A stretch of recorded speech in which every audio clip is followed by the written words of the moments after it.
Hello guys, welcome to Faith and Steve YouTube channel. Guys, if you're first here, kindly make sure you do what?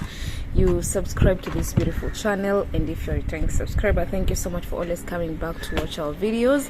And guys, today I've just I've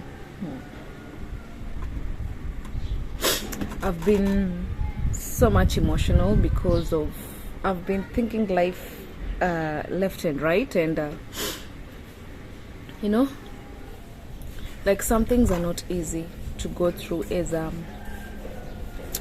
person. Sometimes you ask yourself a lot of questions whereby you do not have answers, but then we just live by hope of God, you know.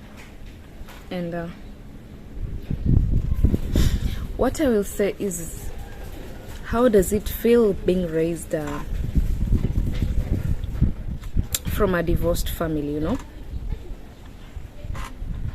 where both parties are divorced, you know, like your mom and dad separated, and you miss one love from this other side, and you miss the love from the other side. You're a kid, you don't know whose side to go to, you know. That is what I'm talking about. So that is the topic of today, because I was just so much emotional, and like there's just a lot of questions that sometimes I ask myself and I don't get answers. And then sometimes I just see it as part of life, you know. No one is perfect. God does not make people, like, bring people together so that they can get separated. Maybe we are the ones who rush, or maybe, yeah, or maybe we don't just get good partners who you can click up with until maybe when you die, or until maybe your old age, you know. So I come from a divorced family. My mom and dad divorced when I was in class 5. That was when I was in class, well, that was when I was about 10 to 11 years old. Yeah, 10 to 11 years of age. And I remember life was not easy. My dad is a police officer. He's here, he works for the Kenyan government. He's a police officer, and yeah, he's in a good position, better position, you know, is what we can say. Growing up, you know, when my parents were together was so much fun until they separated. And the cause of their separation I've never known until to date. I don't know why, because maybe they do not want to tell us, but you could see signs that these people are not together when I was young, you know. So sorry guys, yeah, while I was young, I'm just trying to make this umbrella shade, but it is not. It's much better now. Yeah, so guys, I was raised up in Nairobi, place called Ruiru Prison Staff Training College. My dad was a police officer there by then, and it was so fun, it was so good, you know. Like we used to eat good, we used to go have fun as a family. My dad was so loving. My mom was also loving. Both of them are strict parents, you know. They are very strict, and I love all of them. Despite everything, I have never ever said that I'm going to love these more than these, you know. They are parents, and they have their reasons for separation. So I'm just trying to say that living in a separated family is not easy, and it is not healthy for children too, you know. As much as sometimes you feel like you're not better into that relationship, or sometimes you feel like you really do not want to be engaged into that person anymore, and you choose to walk away. Of course, you have your own reasons of walking away, and maybe sometimes people just go to get peace of heart, you know. So guys, my mom and dad separated when I was in class 5, like I said before, when I was 10 to 11 years old. And we are 4, 3 boys, 1 girl. I'm the first girl. Yes, I'm the only girl and the eldest. My dad remarried, of course, and I have other siblings. I'm just talking about now my part of the family, not about other siblings, but they're still my brothers and sisters. So guys, in the way we were in Nairobi, life was so sweet, life was so okay, until they separated. And I got the separation message when I was in school. I was in boarding school at my dad's home, rural area, a place called Kiabuya. No, not Kiabuya, Our Lady of Aurora, something like that. Primary school, boarding school, class 4, yeah. And that day, when I remember my uncle was teaching in that school, and I left. Yeah, I think we were on half term. Yeah. So I went back home. After half term, you're so happy. You're from Nairobi, and you're trying to mingle yourself with this other kind of lifestyle that you're not used to. So yeah, when we closed the school, I went home. My dad was good, and upon reaching home, I was so emotional because I only saw my brother, my youngest brother, who is now in Form 4. Will be completing school by the end of this year. And I saw him, and I was so emotional because remember, it was my first time to be in boarding school, and then now we are on half term, and now I'm seeing them. They're from Nairobi. I was so happy. So upon reaching and greeting them, I never saw my mom, and that was so unusual because my mom is this kind of a person that, she's loving, and if you'll see her, you'll feel her presence. Even if you reach home, you don't find your people, there's someone that if you don't see that person, you're automatically missing something. So I knew something was wrong. I felt it. I was in class 4, something like that. So I asked my brother. No, one thing my brother told me, Mom is not at home. Mom is away. Then I was like, why? What's not happening? No?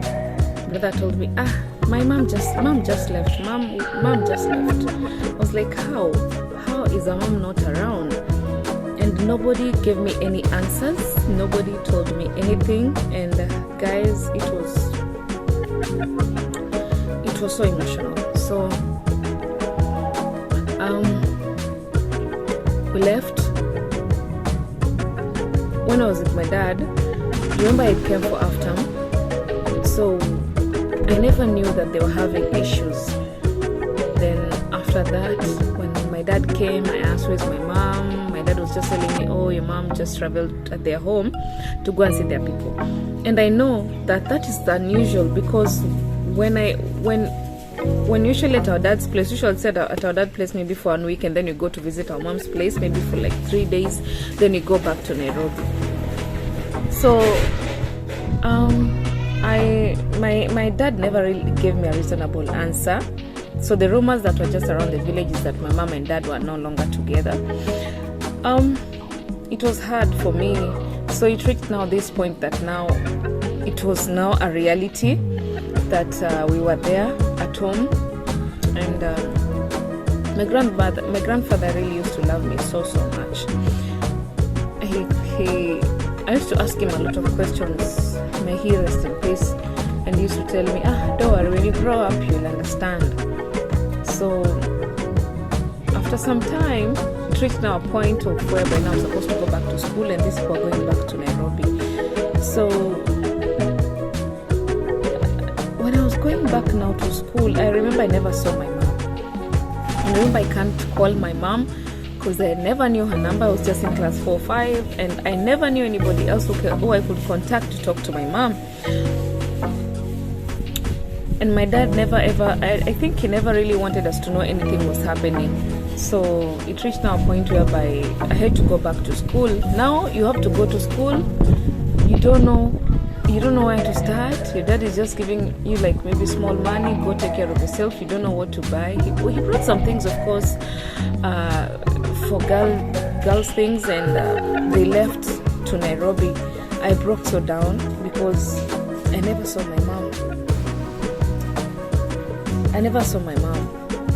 So remember I went to school, I was so confused. Then now we closed the school.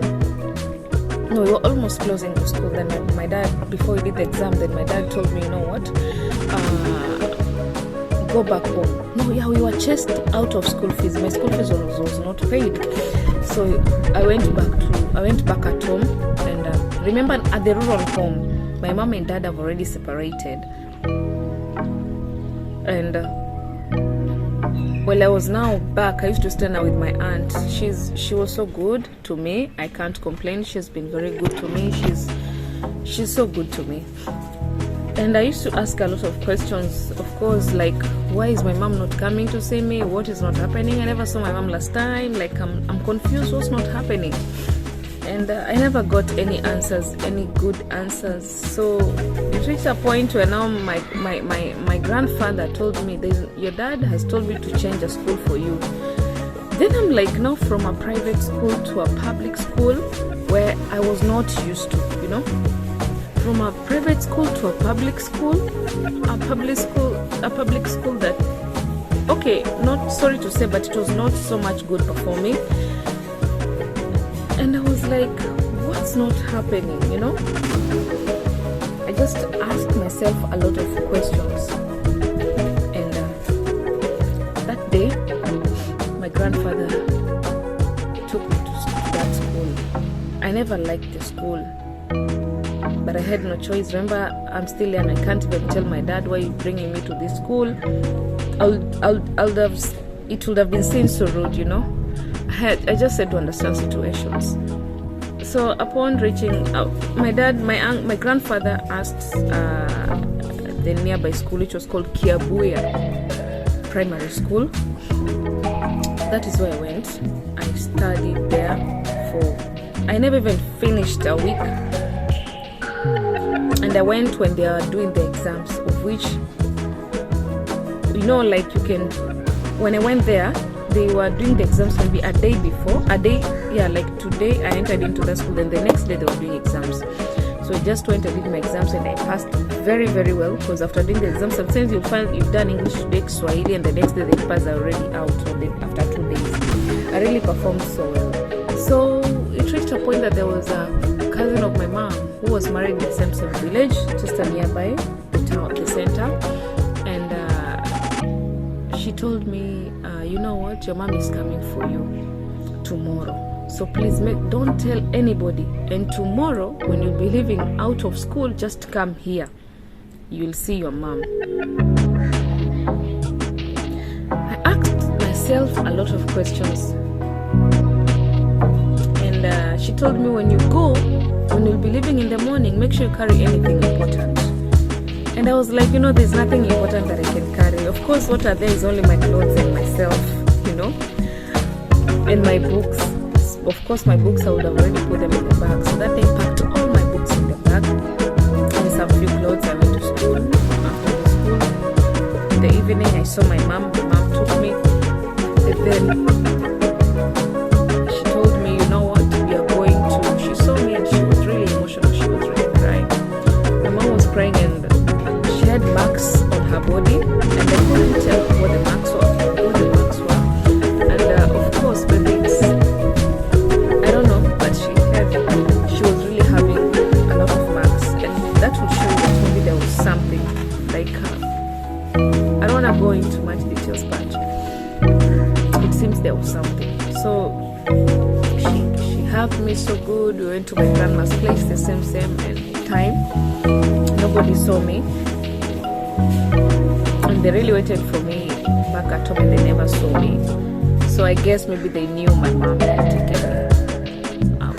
So we went to my grandma's place, and then we went to Nairobi. They asked me a lot of questions, and of course I think I was so honest as a kid. I tell you, life wasn't good. Life wasn't good at all, because while I was there, while I was in Nairobi, my mom took me to a public school, which I really appreciate, and that was a good performing school, and it was not even far from my dad. And I was like, okay, I'll just go to school. Then I asked myself some questions. My dad is a police officer, and we used to live inside this police station, and that is the same place where my mom is taking me to school. Gitotho Primary School, if most of you have been to Rural Prison Staff Training College. There's a school called Mkuyu, not sorry, Mkuyu, is it Mkuyu? Mkuyu, something like Mkuyu Primary School. So she took me there. No, before that she took me to Progressive, then after Progressive she took me there.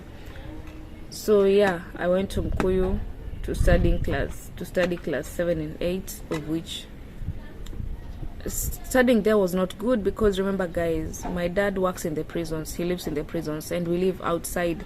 So any moment I would see my dad's vehicle entering into that prisons, I was like, Dad, why don't you take me? What is not happening? And I couldn't get any questions, because remember, I really loved my dad so much.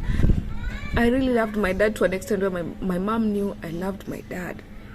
And the part that really touched me so bad is that one day I decided to be like, I really want to know the truth. What is not happening? So remember, my brothers were living with my dad, and I was only the one living with my mom. So I was like, why is that I'm the only one who is living with my mom? Am I wrong? Like, have we done anything wrong to my dad? Like, why only me? So God. So it reached a point whereby now I wanted to know the truth, until there was a day I even wrote a letter to my mom, because things were not okay for me. I was feeling a bit disowned. I was feeling not loved by my both parents, because my mom was not telling me something. So I wrote a letter and I told her, Mom, if I'm not your true child, if I'm not your child, then you should just tell me. Because I was even ready to go and live in the streets, because you see, you're being treated different. Your brothers are living with my dad in prison and they're getting better education, and here I am living out of the prisons and I'm going into a public school, and we are struggling. Like, you know, my mom is a tailor, and yeah, so I was like, we used to live in a single room, and that single room, I mean, it was so hard. That is why she used to work, that single room. I remember it's a single room. She just partitioned it into two, like a sitting room is still the bedroom, and then the other side is where she works. Like, you know, just one single room, and then it's partitioned with a curtain, you know. I used to ask myself a lot of questions, like, why me? What have I done that my brothers are my brothers better than me? So, oh God, I'm getting so emotional. So, I don't even have a story to tell. So, God, and anytime I would see my dad driving a car outside, I would really hate, really run, like, Dad, please go with me. My dad wouldn't want to listen to me. Instead, he would give me yogurt, because he knew we loved yogurt so much, and in his car you'll get yogurt inside. So that day, there was this time I told him, you know what, Dad, today I'm going with you. And upon reaching there, I found my dad had another woman, and that was not even 2 months after they broke up, you know. Guys, I never knew what was happening. I just said hi to the woman, and I just told my dad, you know what, tomorrow morning I'll be going to school and I won't be back. Yeah, the next day I went to school because it was near. Then my mom was so pissed off at me, and he told me, you know what, just go and live with your dad. You know, when someone is angry, of course I really used to understand her. So life went on like that until I completed primary school. Yeah, I passed well.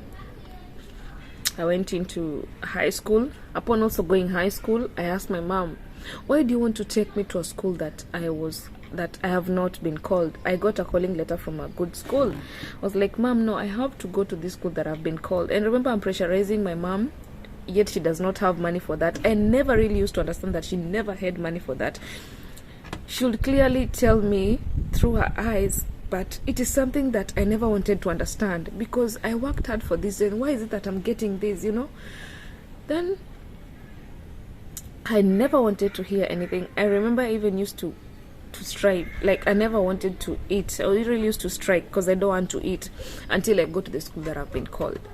So I never knew that I was really stressing my mom, and mom, I'm sorry about it, because I don't know that she's watching, but I'm just sorry, because maybe I never understood something like that. So it really affected me academically. When I went to high school, things were not okay. Things were this and that. When I finished up my Form 4, I came and found out that my brothers were living with my mom. I don't know, they went to court and whatever.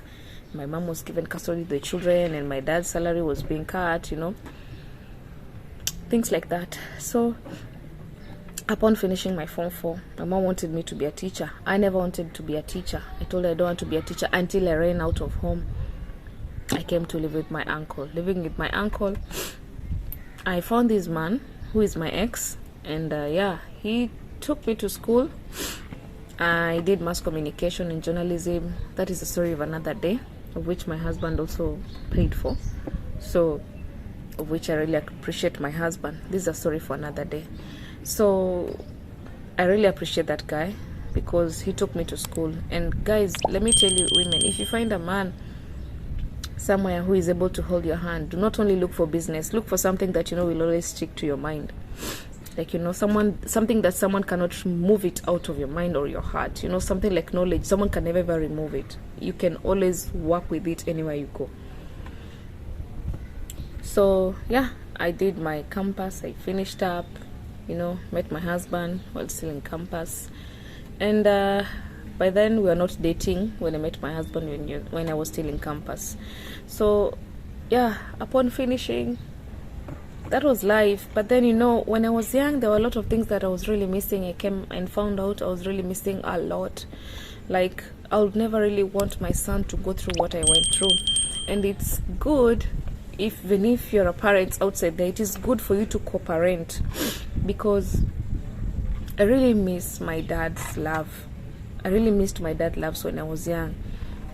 And the only bond that I was left with in my heart is when I used to see him bringing me yogurt, when I used to see him making us love watching news together, And guys, I was really, really pissed off with their marriage, because they are really church people. But then now I understand why divorce happens sometimes, And before you walk out of something, unless that person is a womanizer, unless that man is someone who is beating you up all the time, never ever walk into a marriage whereby you're being beaten all the time. Physical abuse is something so bad, Even emotional abuse, people only look for physical abuse. Even emotional abuse, go for somewhere that you're going to be happy. Do not make your children go through the life that they do not deserve. And do I really love my dad? Yes, I do love my dad, because him getting divorced with my mom, that is the problem. For me, they're both my parents. I have to appreciate them. I have to know that they are my parents. They will still be my parents, whatever happens, So guys, I think before you get a divorce, at least make sure that at least you're co-parenting with the father of the children, so that they can be able to get so that they can be able to get love from both sides. You can sometimes this is something that I see with my brothers. If they see that maybe my mom is not going to my dad, now they won't take advantage of something. That happens, but they're still young. They don't understand. He's still in school. He doesn't understand. And you find that such children, most of the time, are working so hard for something. It is not easy. But a person who is raised with a single parent, it is easy. Or even both parents, it is easy. Because of what?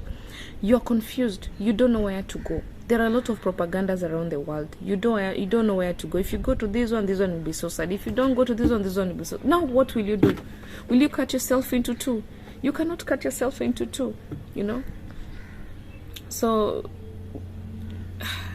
living in a divorced family, it is not as easy as some people think, you know, because you don't get the whole love, you don't get much love, you don't feel like a child, you know. Sometimes you feel like a person who is left with a lot of responsibilities to do for yourself, of which you're not supposed to do while you're still young. You know, even though life sometimes teaches you how to be how to be a grown-up sometime, but I find it so hard. I wish there was no divorce. I just wish there was no divorce, and I just wish some things never existed. Like, you know, even there are those people who do not have, they're orphans, you know. Also them, they wish that something like that was not there. But let me tell you guys, it is love. It is love that God will show you later, you know. And I'm so happy for my husband, because today my mom is okay. That's all I can say. My mom is okay, and my husband has been very, very much supportive. I really love my husband. Stephen, may God keep you for me. May God protect you. May God guide you in all your ways, and may God fulfill the desires of our hearts in our small family. And to anybody outside there who is watching this, if you are divorced, please never ever show your children that you don't care about them, or just sit them down and explain. Explanation is better than taking your anger to that child. You understand? Sometimes my mom would get angry at me, and not because she wants to, but because of whatever she was passing through. And now I'm understanding, and I love her. I love my mom, I love my dad. I don't treat them different, I treat them equally, you know. But I'm just trying to say that just love your children, just be their children, because they are the ones who can better your life tomorrow. That's all I can say, guys, and thank you so much for watching this video. It has taken me time to come and open up about this, but I believe it will help somebody outside there. And God knew you even before you're born, so he knows your life. Everyone has a story to tell, and that is my story, living in a divorced family. I'd never ever wish even my enemy to live in a divorced family. It's something so hard. So guys, thank you, and subscribe to this channel. Yeah, watch the video until to the end. Keep that notification bell, you know, click it, and yeah, let's meet in the next episode, guys, as we do another video for Faith and Steve. I love you guys. Bye bye.